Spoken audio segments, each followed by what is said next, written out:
नमस्ते, मैं हूं आपके साथ अदिति मिश्रा। कहा जाता है कि अपराधी की कोई जाति नहीं होती, लेकिन उत्तर प्रदेश है जहां से जाति है कि जाति नहीं। हर मुद्दे पर जाति धर्म की सियासत करते करते सूबे के दूरदर्शी नेता अब लाशों की जाति खोज रहे हैं। मरे को मारे शाह मदार की तर्ज पर लाशों की जाति बाकायदा फुर्सत से निकाली जा रही है, गिनती की जा रही है, अपनी अपनी सियासत चमकाई जा रही है। दरअसल सुबह सपा प्रमुख और योगी सरकार में मंत्री ओपी राजभर ने सपा को घेरते हुए बड़ा दावा किया। राजभर ने कहा कि सपा सरकार में राजभर समाज के लोगों की ज्यादा हत्या हुई। इससे बड़ा बयान आने के बाद सपा भी चुप कैसे बैठती। पार्टी ने भी नहले पर दहला दिया, बाकायदा पोस्टर लगा दिए। साल 2024 से आज तक सूबे में कितने राजभर समाज के लोगों की हत्या हुई, इसका पूरा ब्यौरा आंकड़ा जो है वो दे दिया। यूपी के मुखिया सीएम योगी आदित्यनाथ जो लगातार यमराज मॉडल की बात करते हैं, पर सवाल ये है कि क्या उत्तर प्रदेश में यमराज भी जब किसी अपराधी का काम तमाम करने या किसी की जान लेने आते होंगे तो पहले उसका कास्ट सर्टिफिकेट यानी जाति प्रमाण पत्र चेक करते होंगे क्या? ये सवाल आपको मजाक लग रहा होगा, लेकिन आज के दौर में जब युवा पेपर लीक से परेशान है, आम आदमी महंगाई की मार झेल रहा है, तो भी नेताओं को शर्म नहीं आती और जाति की याद आती है। तो देखिए, चर्चा की शुरुआत करेंगे, अतिथि हमारे साथ जुड़ेंगे, लेकिन पहले कुछ बयान सुन लीजिए। जातिवार आंकड़ों के मुताबिक मारे गए आरोपियों में 20 ब्राह्मण, 18 ठाकुर, 17 जाट गुर्जर, 16 यादव, 14 दलित, 8 अन्य ओबीसी, 3 एसटी और 2 सिख आरोपी शामिल रहे। इसके अलावा 42 आरोपी अन्य श्रेणी के दर्ज किए गए। इतना हमको जानकारी रखना चाहिए। अगर पीसी कर रहे हैं तो पीसी के पहले उनको आंकड़ा पूरा जुटा लेना चाहिए कि किन किन जातियों के अपराधी हैं, तब उनको ये बयान देना चाहिए। बात यह है कि कल भारतीय जनता पार्टी ने देखा होगा कि जनता का जो पैसा होता है, जो जनता के लिए उपयोग करना है, उसको होल्डिंग लगाकर वो विपक्ष को बदनाम करना चाहते हैं। 2012 से 17 तक हमारी सरकार रही, हमने 100 डायल दिया लोगों की सुरक्षा के लिए। 1090 इसलिए शुरू किया ताकि हमारी जो बहन बेटियां हैं सुबह घर से निकलती हैं तो शाम को घर सुरक्षित आ जाए। आज भारतीय जनता पार्टी 1090 बंद कर दिया और ये कह रही है कि भारतीय जनता पार्टी कह रही है कहीं अपराध नहीं हो रहा। ये प्रमाण है कि उत्तर प्रदेश में सोचिए राजभर समाज के इतने लोगों की हत्या कर दी गई, बाकी अन्य समाज के कितने लोगों की हत्या की गई, फर्जी इनकाउंटर किए गए। मैं ये पूछना चाहता हूँ कि भारतीय जनता पार्टी ये बताए, क्या पिछले 9 वर्षों में आप लोगों ने यही काम सीखा कि लोग विपक्ष को बदनाम करना? अपना काम कब बताओगे? मैं सोच रहा था कि जनता का जो पैसा है हो सकता है उससे होल्डिंग लगाकर ये बताएंगे कि गोरखपुर में मेट्रो बनवाई जा रही। होल्डिंग के जरिए ये बताया जाएगा कि नरेंद्र मोदी जी जहाँ से होल्डिंग जो लगी, इसका मकसद क्या है आपका? इसका मकसद साफ है कि उत्तर प्रदेश में सोचिए कि जब राजभर समाज की इतनी हत्याएं हुई हैं, अन्य समाज की अगर होल्डिंग लगा दी जाएंगी पूरे उत्तर प्रदेश में, तो सोचिए भारतीय जनता पार्टी क्या करेगी। तो देखिए, उत्तर प्रदेश में एनकाउंटर का आंकड़ा भी आपको बता देते हैं। कुख्यात अपराधी कुल 289 ढेर हुए। औसतन एनकाउंटर यानी हर दिन का अगर एवरेज निकाला जाए तो 5 एनकाउंटर उत्तर प्रदेश में हर दिन हुए। 9 साल में एनकाउंटर की संख्या 17,043। और देखिए, जाति आंकड़ा अगर बताया जाए उत्तर प्रदेश में किन जाति के लोगों के कितने एनकाउंटर हुए आरोपियों के। मुस्लिम सबसे ज्यादा 67 मुस्लिम आरोपियों के एनकाउंटर हुए। ब्राह्मणों की बात की जाए तो 20, इसके बाद आते हैं ठाकुर 18 एनकाउंटर, यादव आरोपियों के 16 encounter, Gurjar Jat 17, SC 14, ST 3, Sikh 2, अन्य ओबीसी 8 और दूसरे जाति और धर्मों के 42 एनकाउंटर। तो योगी राज में कितने एनकाउंटर हुए ये आपको बता रहे हैं। और ये देखिए 2017 से 24 तक का ये आंकड़ा है। तो उत्तर प्रदेश में एनकाउंटर का जाति आंकड़ा आपको बता रहे हैं। और इसी एनकाउंटर पर आपको बताते चलें कि जो बवाल है वो अभी घमासान मचा हुआ है। क्यों? इसके पीछे की वजह है मुख्यमंत्री योगी आदित्यनाथ का एक बयान। सीएम योगी आदित्यनाथ को आपने हमेशा सुना होगा ये कहते हुए, बीते कुछ दिनों से मुख्यमंत्री योगी आदित्यनाथ इस बात पर अधिक जोर देते हुए कहते नजर आ रहे हैं कि उत्तर प्रदेश में अपराधी अगर अपराध करने जाता है तो उसे याद आ जाता है कि यहाँ पर चौराहे पर यमराज खड़े होकर इंतजार करते हैं अपराधियों का। और इस पर अखिलेश यादव ने एक तरफ योगी आदित्यनाथ की सरकार को घेरा तो वहीं दूसरी तरफ अब ओपी राजभर भी इस लड़ाई में कूद पड़े हैं। राजभर ने जातियां गिनवाते हुए ये कहा कि राजभर समाज के लोगों की सबसे ज्यादा हत्याएं हुई अखिलेश यादव की सरकार में। और अब देखिए समाजवादी पार्टी ने किस तरीके से पलटवार कर दिया है। लखनऊ समेत कई जनपदों में ऐसे पोस्टर लगाए गए हैं जिनमें साफ तौर पर लिखा गया है 2024 से 26 के बीच उत्तर प्रदेश में राजभर समाज के लोगों की कितनी हत्याएं हुई। और उसमें देखिए वाराणसी में 6 हत्याओं का जिक्र किया गया है बाकायदा नाम लिखकर। गाजीपुर में इसके अलावा 3 हत्याओं का जिक्र है पोस्टर में। मऊ में 3 हत्याएं, बलिया में 3, जौनपुर में 2, बाराबंकी में 1 और कुशीनगर में 1 हत्या।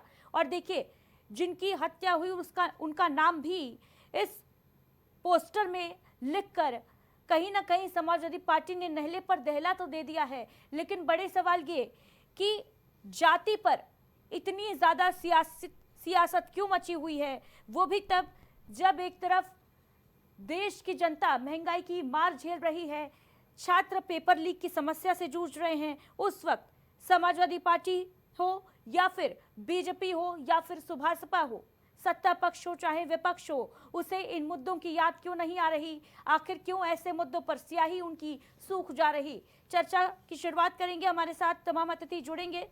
ज्ञानेंद्र सिंह जी हमारे साथ जुड़ गए हैं, प्रवक्ता हैं सुभाषपा से।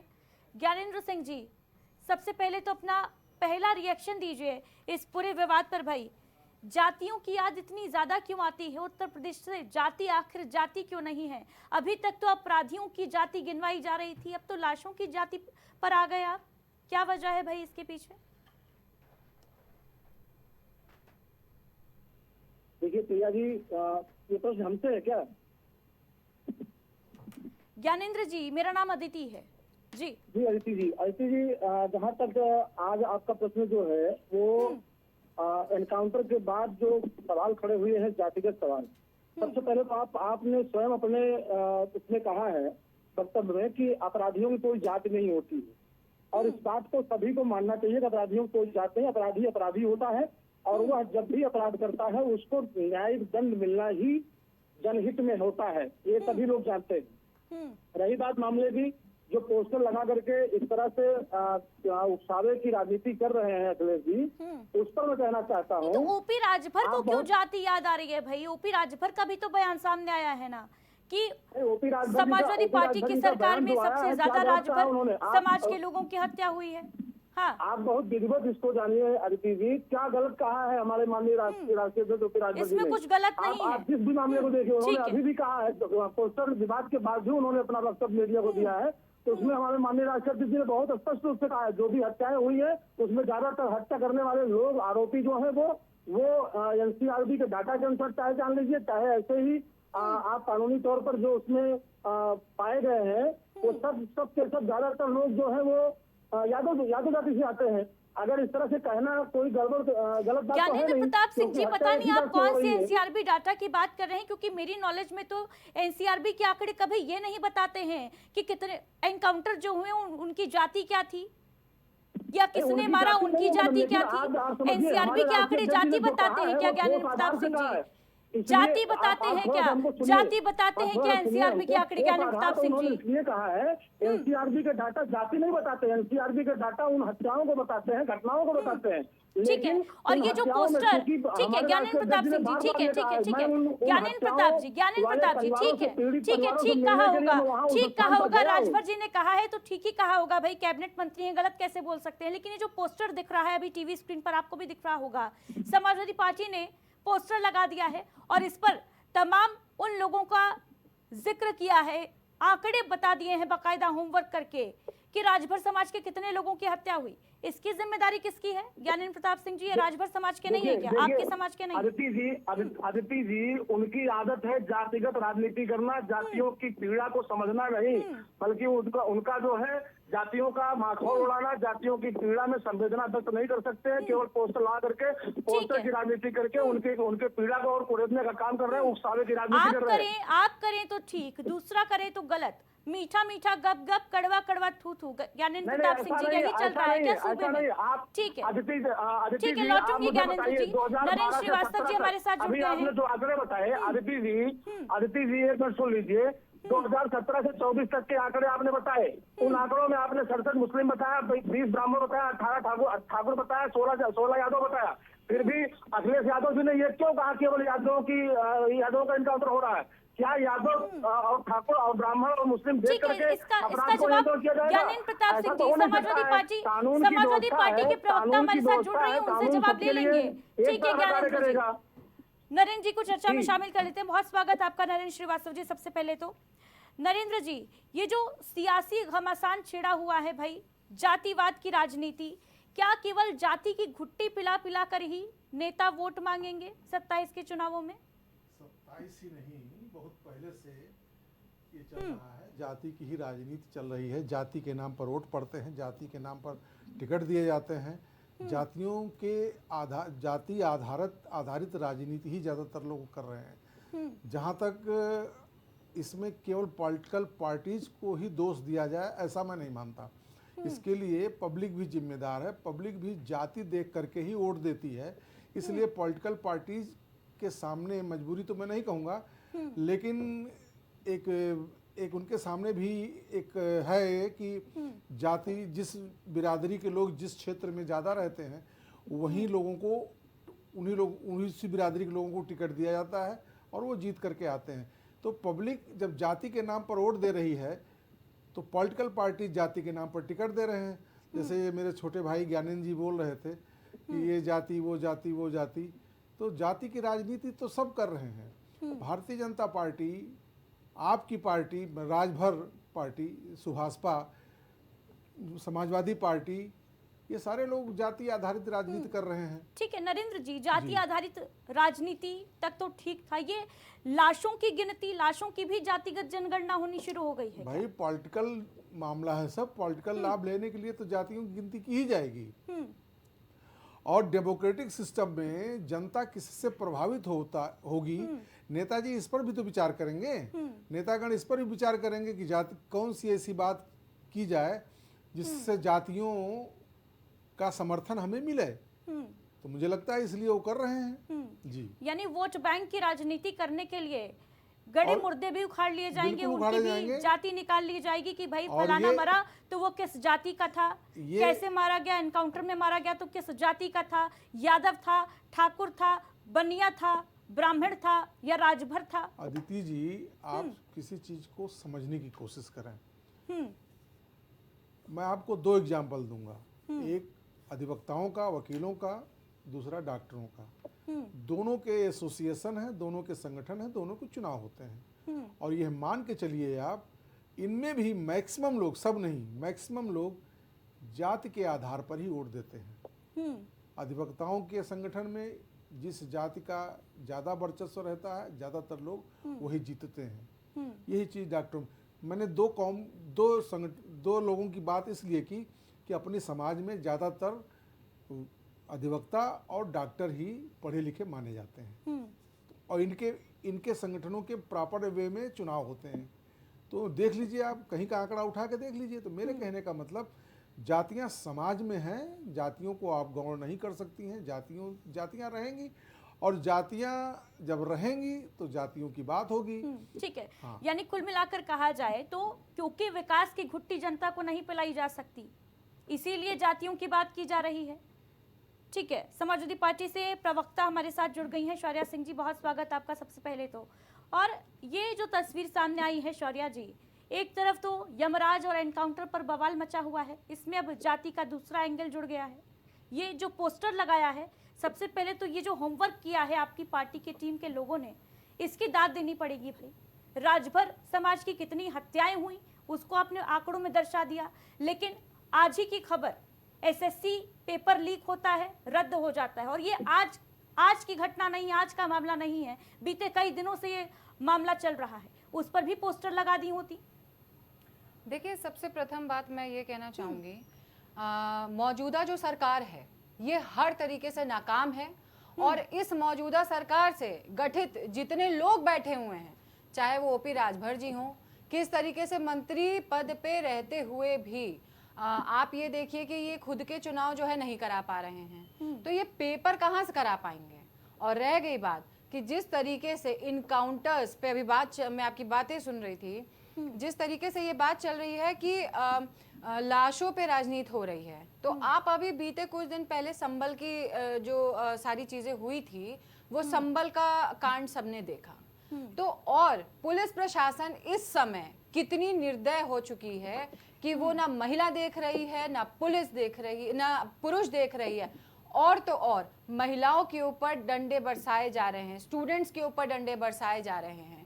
और जिस तरीके से आप ये देखिए कि माननीय राष्ट्रीय अध्यक्ष जी ने कल जो प्रेस किया है, जिसमें उन्होंने इनकाउंटर्स के बारे में बताया है, उन्होंने सिर्फ मौखिक नहीं बताया है, पूरी सूची, पूरा लिस्ट दिया गया है, जिसमें पीडीए, जो हमारे पीडीए के लोग हैं, किस तरीके से उनका भी नाम है, कितने परसेंटेज हैं। मैं कहूंगी भारतीय जनता पार्टी के लोगों को इस पे चिंतन करना चाहिए, इस पे मंथन करना चाहिए कि आप किस तरीके के वोट ले रहे हैं। जाति देखकर एनकाउंटर किया जा रहा है, ये कहना बिल्कुल है किया आपका जा रहा सारा है, संजय? बिल्कुल किया जा रहा है। आप देखिए अभी मैं आपको बता दूं कि भारतीय जनता पार्टी लेकिन जो एनकाउंटर हुए हैं शौर्या सिंह जी, जी। उनकी अगर लिस्ट देखी जाए तो उसमें ठाकुर भी शामिल हैं, क्या ब्राह्मण परसेंट? भी शामिल हैं। क्या प्रतिशत? अगर हम 2017 से 24 तक के आंकड़ों पर गौर फरमाएं जी। तो कुल 18 ठाकुरों जी। का एनकाउंटर किया गया है, जी। 20 ब्राह्मण शामिल हैं इसमें, जी। यादवों की बात की जाए तो 16 हैं। जी, ये तो आंकड़े मेरे पास कम है। परसेंटेज लिस्ट भी है, जिसमें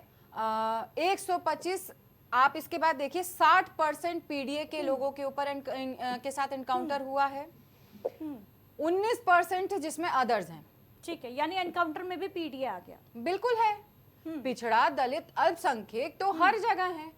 अगर मौजूदा सरकार पिछड़ों के लिए, दलितों के लिए एकदम, जिसको हम कहते हैं, अपनी बुलडोजर लिए, अपने पिस्टल लिए, अपने बारूद लिए, पुलिस का बल लगाए अगर खड़ी है, और जाहिर सी बात है, जाति देखकर खड़ी है, बिल्कुल अपराध देख के देखकर खड़ी है, नहीं। बिल्कुल देख के खड़ी है। अपराधी का अपराध नहीं देखा जा रहा है, जाति देखी जा रही आप है। ही देखिए, अभी एक कहीं पे अभी एक पॉडकास्ट रिलीज हुआ था एक पुलिस वाले का, जो ब्राह्मण थे जात के। आप ये देखिए कि वो ब्राह्मण समाज से आते हुए थे और उन्होंने अभी डिबेट दिया और शाम को पुलिस उनके घर पे मौजूद थी। ये किसने कराया? मैं पूछती हूँ, ये किसने तो कराया? ठाकुरों का एक भी एनकाउंटर नहीं होना चाहिए था शौर्या सिंह जी? बिल ठाकुरों का एनकाउंटर क्यों नहीं होना चाहिए था? मैं ये समझती हूँ, आज मौके पे जितने भी अपराधी और जितने भी इनके विधायक गण हैं, आप उनकी एक लिस्ट निकलवा लीजिए और देखिए कि उनके ऊपर मौके पे कितने केसेस है, कितने मुकदमे, एफआईआर चल रहे हैं। क्या उनकी गिरफ्तारी नहीं होनी चाहिए? और उनसे जुड़े हुए लोग जो भी किसी भी प्रकरण में पकड़े जाते हैं, उनकी रिहाई इतनी जल्दी क्यों हो जाती है? और मैं खुद उस बिरादरी से आती हूँ, मैं क्यों अपनी बिरादरी के अगेंस्ट में बोलूंगी? लेकिन आप ये चीज समझने की कोशिश करिए कि इस सोसाइटी में जहां पे हर वर्ग रहता है, हर वर्ग के साथ न्याय होना चाहिए, संविधान के हिसाब से चलना चाहिए।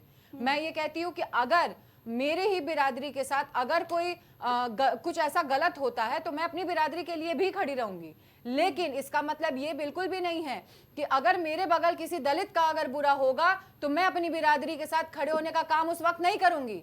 ये हमें संविधान सिखाता है। लेकिन भारतीय जनता पार्टी, जिसने संविधान को खत्म करने का काम किया है, जिसने संविधान को तार तार कर दिया है, आज वही भारतीय जनता पार्टी सरकार में रहते हुए ये जो कर रही है, ये बिल्कुल सही नहीं है। और हमारे मुख्यमंत्री जी जिस तरीके से खुल के और साथ में चलते हैं अपने स्वजातियों के, मैं ये समझती हूँ कि क्या ये सही है? मैं समझती हूँ कि आप बताइए, आप जब ऐसी किसी इंपॉर्टेंट चेयर पे आप बैठे हो, संवैधानिक कुर्सी पे आप बैठे हो, जहां पे आपको सारे वर्गों के लिए बोलना चाहिए, सारे वर्गों के लिए न्याय शासन आपका एक होना चाहिए, तो वहां पे इतना बायस्ड क्यों हैं आप? ठीक है, आप कह रही हैं सरकार बायस्ड है। बिल्कुल। ज्ञानेंद्र प्रताप सिंह जी, बायस्ड है क्या सरकार? बायसनेस के साथ काम कर रही है? ये देखा जा रहा है क्या एनकाउंटर करने से पहले कि कौन सी जाति का आरोपी है, कौन से धर्म से आता है? कौन से समाज से आता है? अदिति जी, अभी मैं अपनी सपा प्रवक्ता शौर्या जी सुन रहा था। आप एक तरफ संविधान की दुहाई दे रही हैं, संविधान के अनुसार कार्रवाई होनी चाहिए, दूसरी तरफ आप ये बता रही हैं कि इन जातियों का साथ पीडीए के साथ जो है वो देख करके एनकाउंटर हो रहा है। आपने ही स्वयं जवाब दिया कि पीडीए नहीं, जबकि उसमें आपने जो आंकड़े दिए उसमें 20 ठाकुर 18 ब्राह्मण के साथ आपने 16 यादव की बात करी, और ये बता रहे संविधान पे देश चलेगा, संविधान के अनुसार उनको सजा होनी चाहिए। संविधान ने क्या ये कहा है कि पीडीए को छोड़ देना अपराधी रहने के बाद भी? क्या ऐसा संविधान में कहीं अधिकार दिया गया है? पहली बात। दूसरी बात, किस पीडीए की बात कर रही है? जैसे ही आदरणीय अपने अखिलेश जी की सरकार बनी थी, मैं आपको याद दिलाना चाहता हूँ, जैसे ही सरकार बनी थी उस समय उन्होंने बहुत स्पष्ट रूप से अपने प्रमुख सचिव के द्वारा सचिवों को निर्देश दिलवाया था कि SC/ST कर्मियों के डिमोशन का आदेश जारी किया था उन्होंने कि उनका डिमोशन किया जाए। 2012 8 मई 2012, मैं कोट कर रहा हूँ डेट सहित, 8 मई 2012 व 13 मई 2012 का शासनादेश उठा करके आप देख लीजिए। पदोन्नति में जो आरक्षण मिला था, उस आरक्षण को उसकी परिणामी ज्येष्ठता के आधार पर उस व्यवस्था को समाप्त कर दी गई, ऐसा आदेश किया गया था। जो दलित है डी, इनका पीडीए में डी जो है उसका हाल ये इन्होंने किया था। दूसरी बात, कानून व्यवस्था अगर हम बात करें, ये कह रही है कि भाजपा के जो लोग हैं वो विधायक लोग अपने कार्यकर्ताओं के साथ खड़े होते हैं, बहुत अच्छा करते हैं। हम कह रहे हैं भाजपा के लोग, ये नहीं भाजपा के लोग, हम स्वयं तो भारतीय समाज पार्टी के लोग भी अपने कार्यकर्ताओं के साथ खड़े होते हैं, लेकिन उसका मतलब ये नहीं है कि हम किसी अपराधी के पक्ष में खड़े होते हैं। अपराधी किसी भी जाति का है, किसी भी धर्म का है, अपराधी है, उसको काम सरकार करती है। बेहद ईमानदारी के साथ जरा जवाब दे दीजिए कि अखिलेश यादव के साथ आप गठबंधन में थे तो आप कहते थे कि बीजेपी वो तो पिछड़ों की विरोधी पार्टी है, और आज जब आप भाजपा के साथ हैं तो सुर में सुर मिलाकर कह रहे हैं कि भाई राजभर समाज के लोगों की हत्या कराई गई। अखिलेश यादव की सरकार में सबसे ज्यादा जो मौतें हुई वो राजभर समाज के लोगों की हत्या हुई। क्या माना जाए भाई? जनता, पब्लिक, आम जनता किस बात पे भरोसा करे आपकी? समाजवादी पार्टी के साथ जब तब जो कह रहे थे वो सही था, या आज जो कह रहे हैं वो सही है? दोनों में से कौन सा बयान आपका सही माना जाए? अदिति जी, मैं इस बात का जवाब दूंगा, इसके पहले आप ये जानिए कि जिस तरह से इन्होंने कहा कि 22 राजभरों की हत्या हुई है, इस तरह से अन्य जातियों के भी क्वेश्चन लगा देते और ये बता देते कि इनके समय में कितने लोगों की हत्याएं हुई थी। 4,000 से अधिक प्रतिवर्ष हत्याएं हुई थी, 20,000 से अधिक हत्याएं समाजवादी पार्टी की सरकार लखनऊ को पोस्टर से रंग देना चाहिए, ये बताते हुए समाजवादी पार्टी को कि किस जाति के लोगों की कितनी हत्याएं हुई। इसी से मतलब रह गया है ना सियासतदानों को। ज्ञानेंद्र प्रताप सिंह जी, अन्य जातियों की हत्या बता देते। ठीक है, बिल्कुल जवाब लूंगी मैं, लेकिन पहले आप मेरे सवाल का जवाब दे दीजिए। जी, अखिलेश यादव के साथ क्या प्रश्न है? सवाल मैंने आपसे लिया था, ज्ञानेंद्र जी शायद आप भूल गए। अखिलेश यादव के साथ जब आप थे तब आप कहते थे कि पिछड़ी जातियां जो हैं, पिछड़े वर्ग की के साथ अन्याय करने वाली पार्टी है भारतीय जनता पार्टी, और आज आप कह रहे हैं कि भाई अखिलेश यादव की सरकार में राजभर समाज के ऊपर अन्याय हुआ, अत्याचार हुआ। ऐसा नहीं है। हाँ। हमारे माननीय राष्ट्रीय अध्यक्ष जी ने जब उस समय कहा था, तब आप थोड़ा सा हमारे गठबंधन के साथ जाना पड़ेगा, आपको उस विचारधारा के साथ जाना पड़ेगा। हमने अखिलेश जी के साथ गठबंधन अपना इसी बात के लिए तोड़ा था कि जो उन्होंने पिछड़े और जो हमारी दलित बिरादरी के लोग थे, SC/ST के लोग थे, उनके साथ जो हमारे अनुबंध हुए थे उनसे उन अनुबंधों पर वो कार्य नहीं कर रहे थे, इसी नाते हमने उनका गठबंधन तोड़ा था। और उसी बात की शर्त पर हम फिर भाजपा के साथ आए, भाजपा ने उन चीजों को करके दिखाया। आज हम ये कह रहे हैं भाजपा ओबीसी और अन्य की सबके साथ में, सभी वर्गों के साथ में, ओबीसी और दलितों की भी हितैषी पार्टी है, इसमें क्या उनका कर रहे हैं?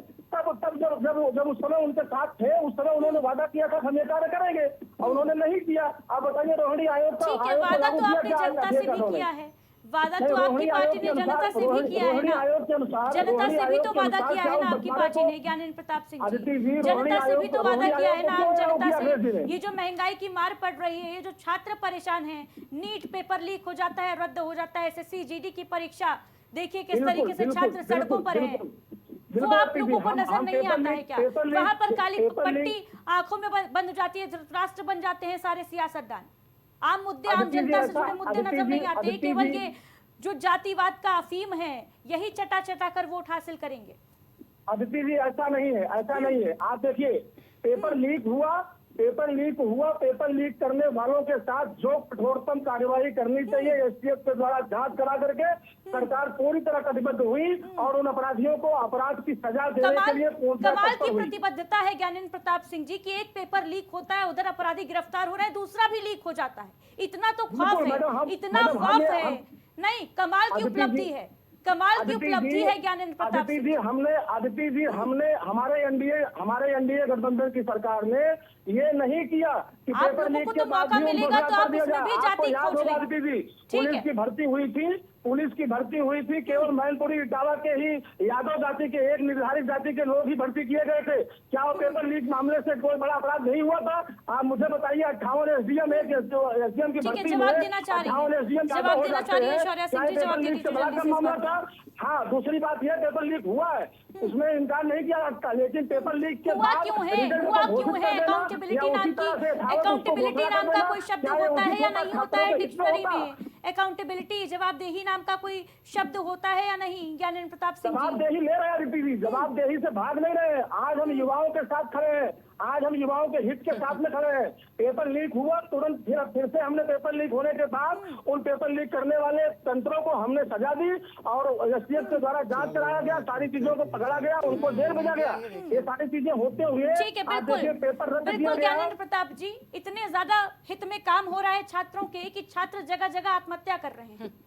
यही तो छात्र हित है ना, यही छात्र हित है। अरे इसी पर एक बयान दे दिए होते राजभर साहब, छात्रों के मुद्दे पर ही एक बाइट दे दिए होते कि भाई हमें संवेदना है ऐसे छात्रों के साथ, उनको ठाड़ा सहानुभूति का ही रिएक्शन दे दिए होते। भाई सरकार है आपकी, जिसकी पीड़ा एक व्यक्ति भी, हमें हर उस घटना के साथ संवेदना है जिसकी पीड़ा हमारे जनमानस के किसी भी जाति वर्ग अखिलेश सरकार में अखिलेश यादव की सरकार में राजभर समाज के कितने लोगों की हत्या हुई, इस बात की पीड़ा तो आपके अंदर छलक रही है ज्ञानेंद्र प्रताप सिंह जी, फूट फूट कर निकल रही है। घड़ियाली आंसू जो है वो दिख रहे हैं, लेकिन छात्रों के साथ क्या हुआ, वर्तमान परिदृश्य में कैसे छात्रों ने सुसाइड कर लिया वो नजर नहीं आता है ज्ञानेंद्र प्रताप सिंह जी। छात्र कितने परेशान हैं, बेरोजगार कितने परेशान हैं, नौजवान कितने परेशान हैं, ये नहीं दिखता है क्या? बिल्कुल सब कुछ दिख रहा है। आप देखिए आज की स्थिति और तब की स्थिति में अंतर देखिए। अभी कानून व्यवस्था चर्चा कर रही थी कि सौर्या जी कि आज भारतीय जनता पार्टी के लोग अपने लोगों को बचाते हैं। मुझे बताइए क्या इनके समय में अपराध नहीं हुआ था? क्या इनके समय अपराधी नहीं थे? क्या इनके समय में काउंटर नहीं सरकार अभी आपकी हुए थे? है, सरकार अभी क्या इनके आपकी समय है, में- अभी आपकी सरकार है ना ज्ञानेंद्र प्रताप सिंह जी? बिल्कुल सहयोगी हैं आप, मंत्री हैं, कैबिनेट मंत्री हैं ओपी राजभर, और आप गिनवा रहे हैं कि 8 साल पहले क्या होता था, आज क्या हो रहा है, इसकी बात करिए ना। हमारी सरकार हमारे किसी मंत्री किसी विधायक की भैंस खो जाने पर पूरा तंत्र पुलिस का नहीं खोज रहा है। हम अपराधियों को खोज रहे हैं, अपराधियों को मार करके अपराध मुक्त उत्तर प्रदेश बना रहे हैं। आज अपराधी नहीं है, पेपर लीक करने वाले अपराधियों को भी यमराज नजर आएगा या नहीं, बस इतना बता दीजिए ज्ञानेंद्र प्रताप सिंह जी। ये जो पेपर लीक करने में शामिल है, इनको यमराज नजर आएगा या नहीं? बिल्कुल नजर आएगा, और उनके साथ जो भी संवैधानिक कठोरतम कार्रवाई होगी वो सब हम करने के नरेंद्र तत्पर हैं। श्रीवास्तव जी। बिल्कुल। नरेंद्र श्रीवास्तव जी क्या कहेंगे इस पर? किस पर? ये जो लगातार ये कहा जा रहा है बीजेपी की तरफ से, चाहे सुभाषपा की तरफ से कि हम हमारे राज्य में कम अपराध हुए हैं, दूसरी नहीं, तरफ अखिलेश ज्ञान- यादव की ज्ञानंद सरकार जी- जो है वो ज्ञानंद जी, अलग दावा जै- कर रही है। जैसे सेंट्रल गवर्नमेंट है, अखिलेश यादव माफ एक कीजिएगा। मिनट, जैसे सेंट्रल गवर्नमेंट है, अगर कोई बात होती है तो सीधे नेहरू जी को ले आया जाता है। नेहरू जी को मरे कितने साल हो गए।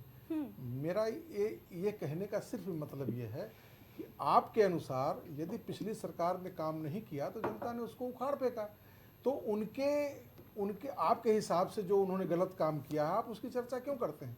आपने अच्छा क्या किया वो बताइए ना। अगर आप अच्छा किए बताइए। उन्होंने, एक मिनट ज्ञानंद जी मेरी बात पूरी हो जाने दीजिए। उनको जनता ने इसीलिए उखाड़ फेंका कि उन्होंने कुछ गड़बड़ किया होगा, जनता को अच्छा नहीं लगा, जनता ने उखाड़ फेंका। बिल्कुल सही बात। आप उनका एग्जाम्पल ना दीजिए। मेरे कहने का मतलब आपकी फ्यूचर प्लानिंग क्या है, आप कर क्या रहे हैं और आगे क्या करेंगे आपको मालूम है? जहाँ तक मेरी जानकारी है, नीट का पेपर लीक होने की वजह से 4 छात्रों ने आत्महत्या किया। ठीक है, आपने पूरा कैंसिल कर दिया, फिर से करा रहे हैं। क्या वो 4 बच्चे हमारे वापस आएंगे? अभी लखीमपुर का एक बच्चा आत्महत्या किया, वो वापस आएगा? मेरे कहने का मतलब है ज्ञानंद जी कि ये बिल्कुल जीरो टॉलरेंस वाली बात है जिसकी वजह से पेपर लीक हुआ, पकड़े गए कुछ लोग, पता नहीं सही पता नहीं गलत, क्या कैसे नहीं, वो जेल भेज दिए गए। महीने 2 महीने साल 2 साल में जमानत हो जाएगी, वापस आ जाएंगे। बाद में क्या हुआ, आप हमको ज्ञानंद जी अगर बता सकें तो प्लीज़ बताइए कि जो पहले 2 साल 3 साल पहले जो पेपर लीक हुए उनमें जो लोग गिरफ्तार हुए थे उनके साथ क्या हुआ, क्या किसी को सजा हुई, क्या कोई जैसे दंडित होना चाहिए दंडित हुआ? तो किसी को यमराज नजर नहीं आया, कोई हमारे समझ में, कोई हमारी नज़र में तो नहीं आया। मेरे कहने का मतलब है अगर कानून में परिवर्तन करना पड़े इसके लिए तो कानून में परिवर्तन किया जाना चाहिए। पेपर लीक के मामले में मामूली लोग नहीं इन्वॉल्व होते हैं, सब बड़े लोग, बड़ी मछलियां होती हैं। छोटी मछलियों को पकड़ करके उनको अंदर कर दिया गया, महीना 2 महीना 4 महीना बाद, क्योंकि उनके हाथ लंबे होते हैं, मामला शांत होता है, जमानत से बाहर आ जाते हैं।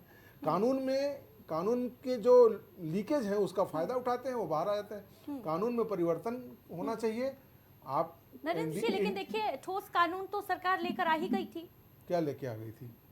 ठोस कानून सरकार लेकर आई थी। क्या? अभी हाल ही फिलहाल की बात है कि 1 करोड़ रुपए तक का जुर्माना भरना होगा, 10 साल से अधिक की जेल हो जाएगी अगर पेपर लीक में किसी का इन्वॉल्वमेंट हुआ तो। इन सजा से जो सजा बता रही हैं आप, उनसे वो जो हमारे 4 बच्चे आत्महत्या कर लिए वो वापस आएंगे?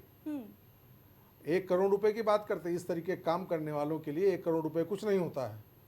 वो कई करोड़ के मालिक होते हैं, 1 करोड़ जुर्माना दे देंगे। तो मेरे कहने का मतलब है कुछ जहाँ भी लीकेज है उसको बिल्कुल लीक प्रूफ करके और इसको पूरी तरह बंद करने का कोई प्रावधान किया जाना चाहिए। लगातार पर्चे लीक हो रहे हैं, लगातार पर्चे लीक हो गए। दूसरी चीज जिस पर मैं अक्सर बोलता हूँ, इसके लिए भी मैं, डेमोक्रेटिक सिस्टम में हम लोग जी रहे हैं, इसके लिए भी हम जनता को ही जिम्मेदार ठहराएंगे। जनता ने कहा मंदिर मंदिर मंदिर, मंदिर बन गया। जनता जिस दिन ठान लेगी कि पेपर लीक होना बंद होना चाहिए, नहीं तो सरकार नहीं रहेगी। आप देखिए दूसरा पर्चा कोई लीक हो जाए तो कहिएगा मुझसे आप। जी शौर्या सिंह जी, तमाम मुद्दे हैं भाई विपक्ष के पास। होमवर्क, जाति पर ही होमवर्क करना ज्यादा जरूरी लगा आपको? जाति के लिए ही पोस्टर लगाना ज्यादा जरूरी लगा कि राजभर समाज के कितने लोगों की बीते 2 साल में हत्या हुई, बीते 2 साल में कितने पेपर लीक हुए, ये पोस्टर नजर आना चाहिए था आज आपका? देखिए, मैं पोस्टर लीक होने की बात पे बाद में आऊंगी। पहले मैं साथी प्रवक्ता जो पार्टी के हैं, सुहेलदेव पार्टी के, उनसे मैं बताना चाहूंगी। अभी इन्होंने एक स्टेटमेंट बड़ी जोरों से दिया कि हम युवाओं के साथ हैं। इनको ये बात बोलते हुए शर्म भी नहीं आती है कि ये युवाओं के साथ है। जो सरकार 21-22 साल बच्चों के हत्या के इल्जाम और हत्या का खून इस सरकार के ऊपर हो, ये भविष्य के साथ है। ये फोटो देखिए, ये इतना मासूम बच्चा, इसके हत्या की, इसके खून की छींटे भाजपा सरकार के ऊपर लगी है। ये कैसे आप हटाएंगे? दूसरी चीज मैं ये कहना चाहूंगी, जिस तरीके से एनकाउंटर पे इन्होंने बोला, अजय पाल शर्मा जी को भेजा गया बंगाल चुनाव के टाइम पे। आप बताइए, ऐसे एनकाउंटर स्पेशलिस्ट को इलेक्शन के टाइम पे कौन भेजता है? ये क्या है? ये सीधे सीधे संविधान का हनन है। लोगों के अंदर भय प्रकट कर देना कि भाई अगर हमने कुछ भी किया, हमने अपने अगर इमोशंस को प्रेजेंट किया, अगर कोई भी चीज हमने रखी, भाई इनकाउंटर स्पेशलिस्ट चट्टी चौराहे पे घूम रहा है, वो मार देगा हमें। तो इन लोगों ने उस मनोदशा के साथ, लोगों की, जनता के साथ इन्होंने खेलने का काम किया है। और सुहेलदेव पार्टी क्या बोलेगी? सुहेलदेव पार्टी कुछ बोलने के लायक है? इन लोगों की बातें जब ये इधर थे तो आप सुनिए इन्होंने क्या क्या बोला है भारतीय जनता पार्टी के नेताओं के ऊपर। इन्होंने प्रधानमंत्री जी के ऊपर क्या बोला है, इन्होंने मुख्यमंत्री जी के ऊपर क्या बोला है। उसके बाद आप ये देखिए, आप जो पोस्टर्स की बात कर रही हैं, भाई मैं ये समझती हूं, आज अगर पोस्टर लगवाने पे आ जाए समाजवादी पार्टी तो पूरा प्रदेश पोस्टरों से भट जाएगा। और भारतीय जनता पार्टी के पास अभी तक ये जवाब नहीं, अभी भी इनके पास यही एजेंडा है कि पिछले सरकारों ने क्या नहीं किया। इनके पास इतने लंबे कार्यकाल में, हमारे पास 5 साल था, इतने लंबे कार्यकाल में भी भारतीय जनता पार्टी के पास जवाब नहीं है। इनके पास हमारे उतने से कार्यकाल में भी जो मुख्यमंत्री जी ने, पूर्व मुख्यमंत्री जी ने, आदरणीय अखिलेश यादव जी ने जो करके रख दिया, आप उस लिस्ट का भी एक बार जो है अच्छे से देख करके उसका मंथन करिएगा। मैं ये समझती हूँ आज के मौके पे, जैसे हमारे साथी प्रवक्ता जी ने कहा, पत्रकार साहब हैं, वरिष्ठ हैं, इन्होंने कहा कि हमारी आम जनता को जागरूक होना चाहिए। भारतीय जनता पार्टी बहुत अच्छे से जानती है कि लोगों की मनोदशा के साथ कैसे खिलवाड़ करना और कैसे खेलना है। इन्होंने लोगों को पहले ये दिखाया, हमारे यहाँ मेजॉरिटी देखी गई कि मेजॉरिटी क्या है, तो मेजॉरिटी में मंदिर जाने वाले, घंटी बजाने वाले, माथे पे तिलक लगाने वाले ज्यादा थे। इन्होंने उस मेजॉरिटी के साथ में खिलवाड़ किया। आपको हम मंदिर बना के देंगे, आपको अभी बिहार में सीता मैया का मंदिर बनने की बात हो रही है। अब आप ये मेरा एजेंडा आज से नोट कर लीजिएगा, 2027 के चुनाव से पहले वहां के भी मंदिर का शिलान्यास होना शुरू हो जाएगा। लेकिन कोई भी एक विश्वविद्यालय, कोई भी एक बड़ा हॉस्पिटल, कोई भी एक ऐसी जगह जो कि आम जनता के हित में काम आती हो, उसका शिलान्यास भारतीय जनता पार्टी चुनाव से पहले नहीं करेगी, क्योंकि ये जानती है कि हमारी जनता। ठीक है शौर्या सिंह जी, लेकिन जहां तक मेरी जानकारी में है, मंदिर तो अखिलेश यादव भी बनवा रहे हैं इटावा में। देखिए, अखिलेश यादव जी जो मंदिर का निर्माण कर रहे हैं वो स्वेच्छा से करे, वो सरकार में नहीं है। ये उनकी श्रद्धा है कि वो वहां मंदिर बनवा रहे हैं, और मंदिर बनवाने के बाद में वो जिस तरीके से मंदिर का निर्माण हो रहा है, जिस जमीन पे हो रहा है, भारतीय जनता पार्टी पता कर ले कि वो कहां से आई है, और ये उनके श्रद्धा का विषय है। सरकार में रहते हुए जो लोग मंदिरों का निर्माण करें, शांत रहिए, बीच में मत बोलिए। जो लोग सरकार में रहते हुए मंदिर का निर्माण कर रहे हैं, क्या वो अपने घर से जमीन ला रहे हैं या पैसा ला रहे हैं? वो आम जनता के टैक्स है। आम जनता जो आज तेल ना भरवा करके रिक्शे से, साइकिल से चलने पे मजबूर हो रही है, ये उनका टैक्स है। रोड टैक्स, बड़े बड़े टोल ले रहे हैं, लेकिन गाड़ियां कहाँ चल पा रही बड़ी बड़ी अच्छी बात कर रही हैं आप शौर्या सिंह जी, लेकिन मुझे ताज्जुब है इस बात का कि ये आला जो नेता हैं आपकी पार्टी के, उनको क्यों नहीं याद आता है भाई? उनको जातियां ही क्यों याद आती हैं? पिछड़ा, दलित, अल्पसंख्यक, सवर्ण, जाति के ऊपर कब तक किसी पर वोट मांगे जाते रहेंगे? देखिए, जाति के ऊपर ही भारतीय जनता पार्टी ने ऐसा राजनीतिक माहौल बना दिया है, और इतनी आप गंदगी। उसमें फंस गई क्या? उसी बिल्कुल राजनीतिक माहौल में हमारे तो पास ये ओपी राजभर जी की पार्टी, समाज की हत्या का पोस्टर क्यों लगाने के लिए मजबूर हो गई? ये राजभर जी को मैं कुछ नहीं बोलना चाहती हूँ, ना ओपी राजभर जी के ऊपर कोई टीका टिप्पणी मैं करना चाहती हूँ, क्योंकि मेरे शब्द, मेरी भावनाओं के लायक ये पार्टी नहीं है। मैं इस पे अपना समय बर्बाद नहीं करना चाहती। दूसरी चीज, हमारे महिला सभा की राष्ट्रीय अध्यक्ष सीमा यादव राजभर जी बनाई गई हैं, वो इनका काट है। जिस तरीके से, जिस लहजे में ये बात करते हैं, उनका जवाब स्वेच्छा रूसी शब्द में वो देने का काम करती है महिला।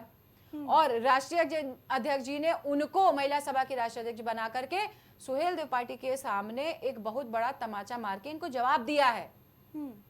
वो महिला एक एक पॉइंट खोल के निकाल के रख देती हैं कि किस तरीके से राजभर जी ने सुहेल देव पार्टी के अंदर राजभरों का उत्पीड़न किया है। जो ओम प्रकाश राजभर जी मीडिया में आ करके, पोडियम पे खड़े होकर के सबके सामने ये कह सकते हैं, ये कहने का बूता रख सकते हैं कि जिन भी बच्चों का आ जाता है सर्टिफिकेट, या जिन बच्चों का कॉल लेटर आ जाता है, आप मेरे पास लेके आइए, फोन करके आइए, मैं सुनिश्चित कराता हूं कि आपका होगा कि नहीं होगा। हम इनसे उम्मीद रखेंगे कि ये हमारे भविष्य की सुरक्षा करेंगे। प्रताप सिंह जी, जवाब दीजिए भाई। अदिति जी, पूरी तरह से झूठ बोलने की ठान ली है आज शौर्या जी ने। मैं सिर्फ इतना कहना चाहता हूँ, एक बार उन चाचाओं के बारे में भी बोल देती, अतीक चाचा के बारे में बोल देती, मुख्तार अंसारी चाचा के बारे में बोल देती, आजम खान चाचा के बारे में बोल देती। ये सब चीजें बंगाल जाने का जरूरत है, यही देख लेती किस तरह का आतंक, किस तरह का भय का माहौल बनाया गया था। दूसरी चीज, इन्होंने कहा कि मुझे केवल 5 साल मिला है। थोड़ा सा अपनी जानकारी बढ़ाइए शौर्या जी, आपको 5 साल नहीं मिला है। 3 बार आपके मुख्यमंत्री माननीय मुलायम सिंह जी रहे, और एक बार अखिलेश यादव जी रहे। आप इसको आप सुधारिए। दूसरी बात, आपने कहा कि मैंने अखिलेश यादव जी का कार्यकाल बोला है, मैंने अखिलेश जी का कार्य नहीं, आपको अपने शब्द वापस लेने पड़ेंगे। मैंने अखिलेश जी का कार्यकाल बोला है। सिखाने और पढ़ाने आप यहाँ नहीं बैठे हैं। सिखाने पढ़ाने पे अगर मैं यहाँ पे आ जाऊंगी तो आपको चुप हो जाना पड़ेगा, क्योंकि आपके पास कोई जवाब नहीं रहेगा। आप सरकार में बैठ जाए। शौर्या सिंह जी ने अखिलेश यादव के कार्यकाल की बात कही थी। एक तरफ ये कह रही हैं कि जनता की मनोदशा हम लोग जानते हैं। आप अपने कार्यकाल की बात रख लीजिए ज्ञानेंद्र प्रताप सिंह जी। छोड़िए पिछली बिल्कुल, हम बातें। अपने कार्यकाल की हाँ। बात रखेंगे, लेकिन इनकी बातों का जवाब जरूर देना चाहेंगे, उसके बाद बात रखेंगे मैडम। और अदिति जी, अभी इन्होंने कहा घंटी बजाना, मंदिर जाना, ऐसे लोगों को समझा गया। आप मुझे जरा बता दीजिए, अभी कुछ दिनों पहले बजरंगबली का प्रसाद क्यों बांटा गया? अभी कुछ दिनों पहले आपने देखा बजरंगबली का प्रसाद बांट रहे, राम जी के मंदिर में जाने से इनकार कर रहे हैं, ये भी आपने देखा। ऐसा ये भी कर रहे हैं चुनाव के लिए। दूसरी चीज, इन्होंने कहा मंदिर, राम मंदिर जो है वो टैक्स पेयरों के पैसे से बना हुआ नहीं, टैक्स पेयरों के पैसे से नहीं बना हुआ है, जनमानस के श्रद्धा से दिए गए दान से बना हुआ है। थोड़ा करेक्ट कर लीजिए अपने आप को। और दूसरी चीज, जैसे आज विकास की बात कर रही है, कौन सा ऐसा सेक्टर है, क्या हमने मेडिकल कॉलेज नहीं दिए, क्या हमने मेडिकल सीटों में नहीं बढ़ोतरी करी, क्या हमने विद्युत पावर प्लांट नहीं बढ़ाए, क्या हमने सभी एक तरफा हमने आवास जनता को नहीं दिया, मैं हमने एक शौचालय चीज, जनता को सॉरी नहीं टू दिया, इंटरप्ट, हमने घर लेकिन मैं एक चीज आपको बताना चाहती हूँ। जहां हमने विकास का क्रम लागू रखा हमारी एनडीए की सरकार ने, वही बहुत बाखूबी आप ध्यानपूर्वक समझिए, कानून का राज स्थापित किया है। जिस भय के माहौल के कारण यहाँ पर उद्योगपति अपना उद्योग लगाने से डरते थे, आज उत्तर प्रदेश की सरकार, एनडीए की सरकार जो है, वो आप बखूबी देखिए इन्वेस्टर समिट कर रही है, बहुत सारे विकास के आयाम से जोड़ रही है उत्तर कितनी प्रदेश को। इंडस्ट्रीज लग गई ज्ञानेंद्र प्रताप सिंह जी? कितने उद्योग स्थापित हो गए, आंकड़ा दे दीजिए जरा। कितनी इंडस्ट्रीज नहीं ज्ञानेंद्र प्रताप सिंह जी, ज्ञानेंद्र प्रताप सिंह जी, केवल इन्वेस्टर सबमिट करा लेने से उपलब्धि नहीं हो जाती है। कितनी इंडस्ट्रीज आ गई उत्तर प्रदेश में, ये जरा जानकारी मुझे दे दीजिए। दर्शक भी जानना चाह रहे हैं कि कितनी कंपनीज लखनऊ, राजधानी लखनऊ में ही कितनी कंपनीज और इंडस्ट्रीज लग गई, इसी की जानकारी दे दीजिए। चलिए अदिति जी, बहुत सारी कंपनियां आई भी है, अपना ठीक है, काम भी कर रही है। नाम बता दीजिए, दो चार के नाम बता दीजिए केवल, ज्ञानेंद्र प्रताप सिंह जी।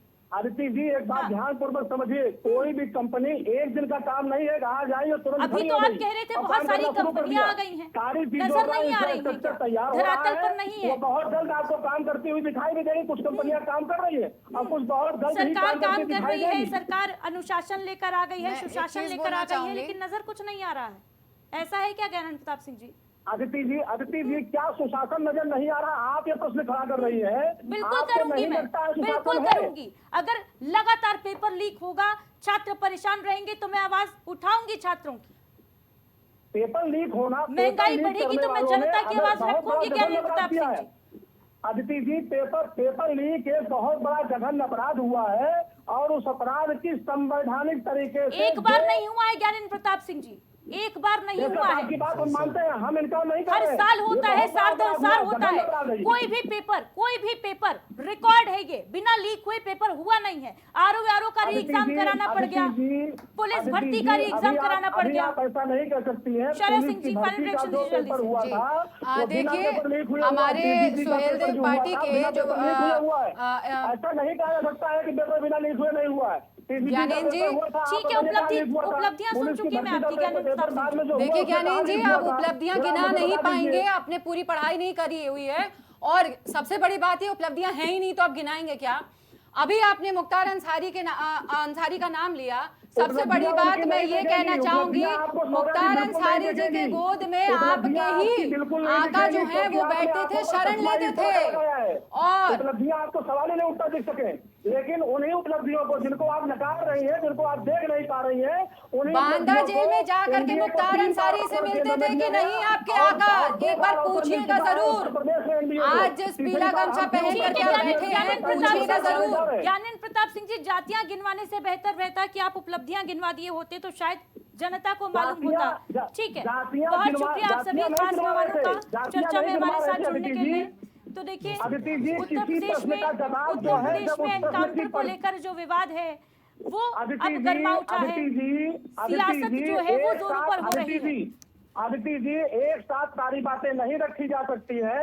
आपके ही पत्रकार साथी के द्वारा प्रश्न पूछा गया था, राजभर सुरक्षा की आप बात करते हैं, क्या राजभर सुरक्षित है? उनके द्वारा ये प्रश्न पूछा गया था, तब उन्होंने कहा कि राजभर अगर कहीं असुरक्षित है और उसकी हत्या, जैसा आप प्रश्न कर रहे हैं, तो ऐसी दशा में राजभरों की हत्या यानी अब इसका ठीकरा पत्रकारों के ऊपर राजभर नहीं, क्योंकि पत्रकार ने सवाल किया इसीलिए जवाब दिया।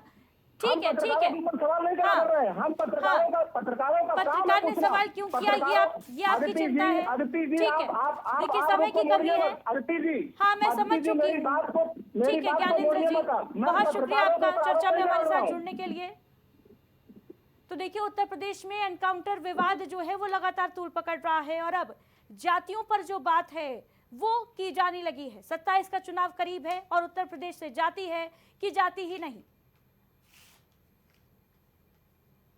हर एक दल का नेता अपनी अपनी जातियों को साधने की रणनीति जो है वो तैयार किए हुए है। जहां एक तरफ ओपी राजभर कूद पड़े हैं अखिलेश बनाम योगी की लड़ाई में। उनका साफ तौर पर यह कहना है कि राजभर समाज के लोगों की ज्यादा हत्या अखिलेश यादव की सरकार में हुई। दूसरी तरफ अखिलेश यादव के जो सेना है, जो उनकी टीम है, उसने भी तगड़ा पलटवार करते हुए पोस्टर्स लगा दिए। देखना होगा कि जाति वाली ये जो सियासी रणनीति है वो कहां तक जाती है और किसको कितना नफा कितना नुकसान पहुंचाती है। दीजिए इजाजत।